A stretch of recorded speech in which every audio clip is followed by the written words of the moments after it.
6000 RPM കഴിയുമ്പോൾ ബൈക്കിന് വലിച്ചെടുത്തുന്ന power കിട്ടും. 390 ലുക്കാണ് എൻ്റെ ഒപ്പീനിയൻ പറയുകയാണെങ്കിൽ.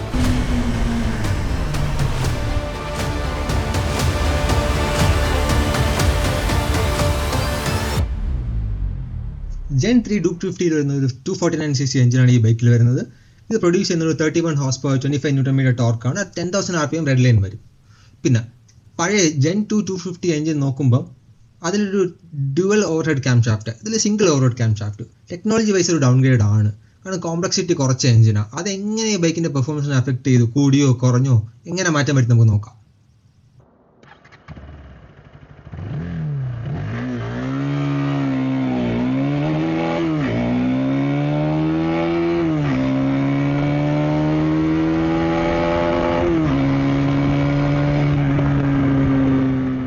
ഈ ബൈക്ക് 0-100 അടിച്ചത് 8 സെക്കൻഡ്സിലാണ്.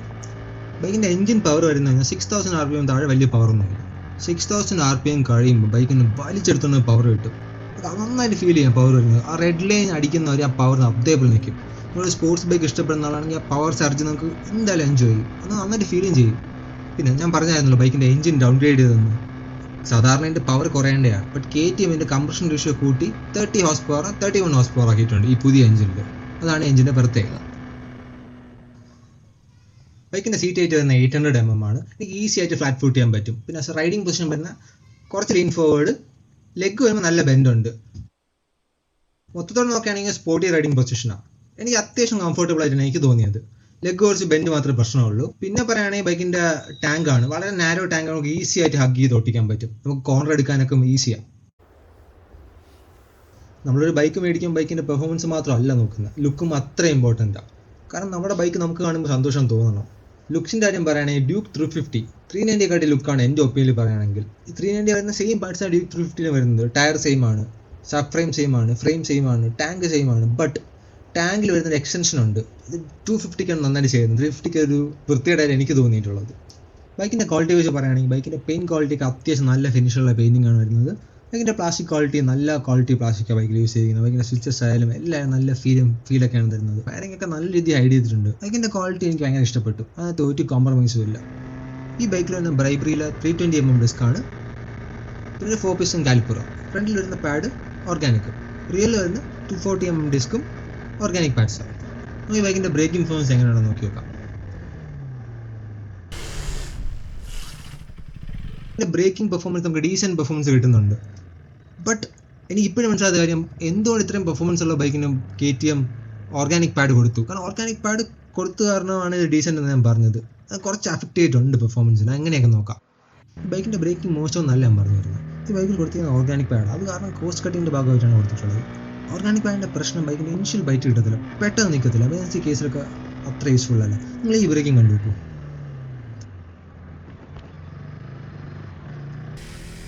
ഈ ബൈക്കിൻ്റെ ഫ്രണ്ട് ബ്രേക്കും റിയർ ബ്രേക്കിലും ABS വരുന്നുണ്ട്. ഡ്യുവൽ ചാനൽ ABS ആണ് വരുന്നത്.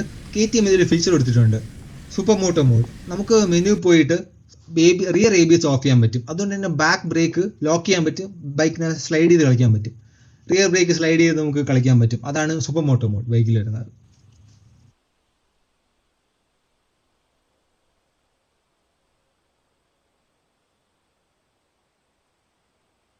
ഈ ബൈക്കിൻ്റെ ഫസ്റ്റ് സർവീസ് വരുന്നത് 1000 കിലോമീറ്ററിലാണ്. അതിൽ ഓയിൽ മാറ്റും, ഓയിൽ ഫിൽറ്റർ മാറ്റും. അതെല്ലാം 1700-1800 രൂപയാവും. അടുത്ത സർവീസ് വരുന്നത് എവറി 6 months അല്ലെങ്കിൽ 7500 കിലോമീറ്റർ ആയിരിക്കും. അതിലും ഓയിൽ ഫിൽറ്റർ മാറ്റും, പിന്നെ ആവശ്യമുള്ള വേറെ പാർട്സും മാറ്റും. KTMൻ്റെ സർവീസ് അത്യാവശ്യം ഡീസൻ്റ് ആണ്. ഒരുപാട് എക്സ്പെൻസീവ് എന്നല്ല, നമുക്ക് അത്യാവശ്യം മാനേജബിൾ ആണ്. പിന്നെ ബൈക്കിൻ്റെ എല്ലാ പാർട്സിൻ്റെ ഡീറ്റെയിൽ മെയിൻ്റെനൻസ് കോസ്റ്റ് അടുത്തൊരു വീഡിയോ ആയിട്ട് ചെയ്യുന്നതാണ്. അതിൽ നമ്മൾ എല്ലാ പാർട്സും മെയിൻ്റെനൻസ് കോസ്റ്റും ഡീറ്റെയിൽ ആയിട്ട് പറയുന്നതായിരിക്കും. ഈ പുതിയ എഞ്ചിൻ അപ്ഡേറ്റ് കൊണ്ട് ഏറ്റവും വലിയ യൂസ്ഫുൾനെസ് വന്നത് ബൈക്കിൻ്റെ സിറ്റി പെർഫോമൻസാണ്. കാരണം ബൈക്കിൻ്റെ മിഡ് റേഞ്ച് പവർ കൂടി. അതുകൊണ്ട് തന്നെ സെക്കൻഡ് ഗിയർ ആയിട്ട് ലോ സ്പീഡ് ഓടിച്ചപ്പോൾ ബൈക്ക് നോക്ക് ചെയ്യത്തില്ല. സീറ്റിലൊക്കെ ഡീസൻറ്റ് പവർ ഉണ്ട്. ഈ ബൈക്കിലെ ബെസ്റ്റ് കാര്യം എഞ്ചിൻ ആണെങ്കിൽ പോലും എനിക്ക് അടുത്ത ഇഷ്ടപ്പെട്ട ബൈക്കിൻ്റെ സസ്പെൻഷനാണ്. ഈ വീഡിയോയിൽ ലാസ്റ്റ് ഞാൻ ഡിസ്കസ് ചെയ്യുന്നതായിരിക്കും ഡീറ്റെയിൽ ആയിട്ട് സസ്പെൻഷനെ കുറിച്ച്. പിന്നെ സിറ്റി കുറച്ച് ഓടിച്ചപ്പോൾ എനിക്ക് മനസ്സിലായത് ബൈക്കിൻ്റെ എഞ്ചിൻ ഹീറ്റിംഗ്. ഇതിൽ വരുന്ന റേഡിയേറ്റർ ഡ്യൂക്ക് വരുന്ന സെയിം കേർഡ് റേഡിയേറ്ററാണ്, നല്ല സർഫസ് ചെയ്ത റേഡിയേറ്ററാണ്. അതുകൊണ്ട് തന്നെ ഹീറ്റിംഗ് ഒട്ടുമില്ല. ഒരു ചെറിയ ഹീറ്റിംഗ് മാത്രമേ എനിക്ക് പീക്ക് ട്രാഫിക്കിൽ കിട്ടിയുള്ളൂ. പിന്നെ എനിക്ക് സിറ്റി കിട്ടിയ മൈലേജ് 28-30 ആണ്. ഹെവി ട്രാഫിക്കിൽ എത്ര മൈലേജ് വരെ കിട്ടിയിട്ടുണ്ട്. അത്യാവശ്യം ഡീസൻറ്റ് മൈലേജ് 250cc.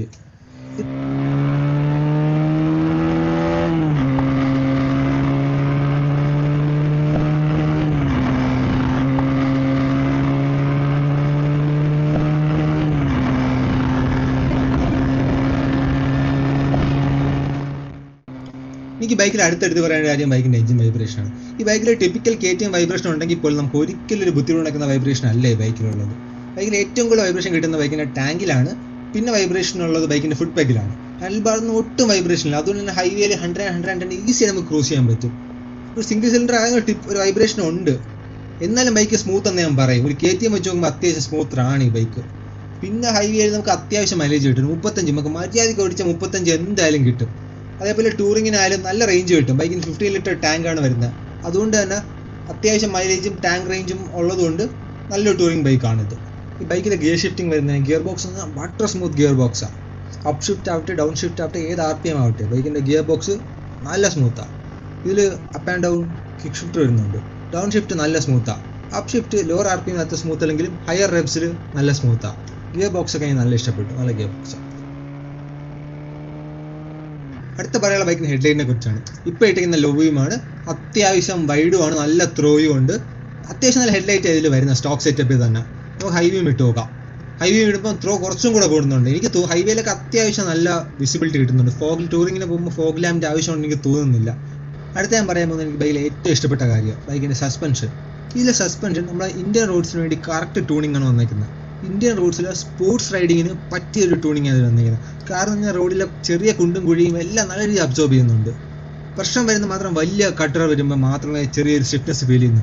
അല്ലെങ്കിൽ അത്യാവശ്യം കംഫർട്ടബിളാണ്. ഒരു സ്പോർട്ടീസ് പെർസ്പെക്റ്റീവിലാണ് പറയുന്നത്.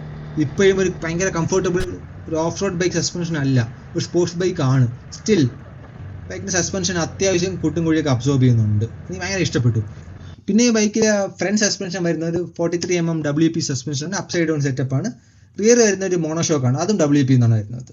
ഈ ബൈക്ക് ഏറ്റവും എൻജോയ് ചെയ്യുന്ന ബൈക്ക് കോർണർ എടുത്തുകയാണ്. കോർണറൊക്കെ ഈസി ആയി നമുക്ക് ഡിപ്പ് ചെയ്യാൻ പറ്റും. അത് ഹോൾഡ് ചെയ്യാൻ ഒരു ബുദ്ധിമുട്ടുമില്ല. ബൈക്കിൽ നല്ല ഷാർപ്പ് ബ്രേക്ക് ആംഗിളാണ് വരുന്നത്. അതുകൊണ്ട് തന്നെ നമുക്ക് നല്ല അജയിലാണ്, വെട്ടിച്ചെടുക്കാനും കോർണർ എടുക്കാനും വളരെ ഈസിയാണ്. എനിക്ക് ബൈക്ക് ഒരുപാട് ഇഷ്ടപ്പെട്ടു, പ്രത്യേകിച്ച് സസ്പെൻഷൻ.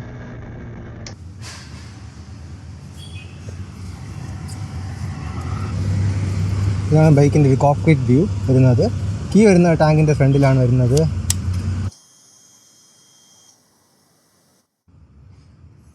പിന്നെ ഇവിടെ ആ ബൈക്കിൻ്റെ കിൽ സ്വിച്ച് ഓൺ ആയി പോയിട്ട് ഇത് സ്റ്റാർട്ടർ സൈഡ് സ്റ്റാൻഡ് ഇൻഡിക്കേറ്റർ കാണിക്കുന്നുണ്ട്. സൈഡ് സ്റ്റാൻഡ് ഇൻഡിക്കേറ്റർ മാറി. പിന്നെ വരുന്ന ഇവിടെ ഹോൺ വരുന്നുണ്ട്. ഇൻഡിക്കേറ്റർ ഇവിടെ.